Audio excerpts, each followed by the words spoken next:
So are we experiencing what I had a book called The Crash of 2016. I laid out a scenario. I think it's happening right now. We had a caller about this, and I think you'll find this an interesting commentary and explanation. Leave your comments, ding the bell, share it with your friends, and subscribe to our channel. Omar in Herndon, Virginia. Hey, Omar. What's up? Hey, Tom. How you doing? Good to Fine. see you, sir. Good. I was just calling you because, just for disclosure, I'm a Elizabeth Warren supporter, but I was a little bit disturbed by the Rachel Maddow interview. I think it was borderline disrespect because her interview with Warren or her interview with Sanders? She did Warren last night, Sanders night before last. With Sanders, Okay. Bernie Sanders. I just think that the constant pointing of you have not increased any base since 2016. It was just not appropriate at all. I mean, and I think she owed him an apology. And in my opinion, MSNBC does not want Bernie to be elected. This is just not a Chris Matthews thing. Even Lawrence O'Donnell just toppled on, and he basically rebroadcast all Rachel Maddow interview in his show. So I think it was just not appropriate. That's just my opinion. The other thing I wanted to ask you about, Tom, are we in the verge of basically seeing the crash of 2016 that you talked about? Because if you look at the global economy, it's kind of starting to catch a fever right now, and I think the policy that Barack Obama had in place kind of sustained everything, but now they've been undone by Trump. We kind of accelerating toward the 2016 crash that you talked about, and I'm taking us off the phone. Sure. Yeah. No, Omar, I think we are, and I think that we're seeing. And in that book, I said, here's how it sets up. Here's how it happens.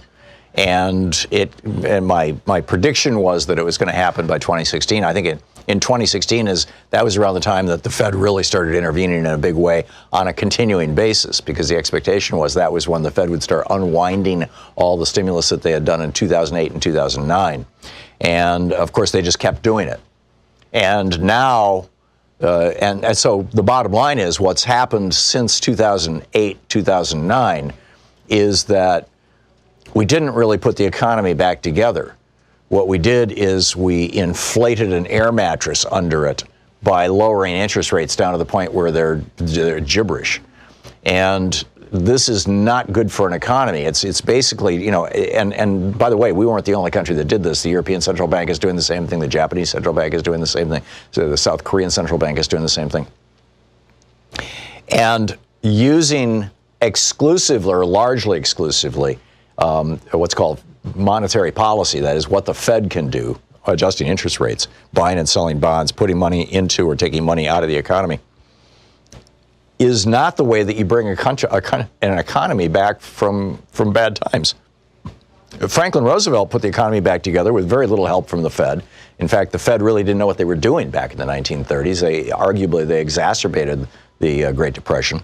But he put it back together using what's called fiscal policy as opposed to monetary policy. Monetary policy is where you change the velocity or amount of money flowing through the economy by adjusting interest rates principally and by buying and selling bonds. Fiscal policy is where Congress borrows or raises taxes but appropriates money and then spends that money into the economy, which is what FDR did. He put 1 million people to work planting trees. It not only ended the Dust Bowl, it also ended the unemployment crisis. That was the Civilian Conservation Corps. He put another 1 million people to work building, the Hoover Dam and the Tennessee Valley Authority and all these, and bridges and hospitals and schools all over America. That was called the Works Progress Administration, the WPA. And that kind of fiscal policy is absolutely necessary to put an economy back together, and we have not been doing that. There was about $300 billion of that kind of stimulus built into the stimulus bill, that $900 billion stimulus bill, $300 billion of which was tax cuts for rich people. That was the price that the Republicans demanded to Obama to pass that thing, that stimulus bill.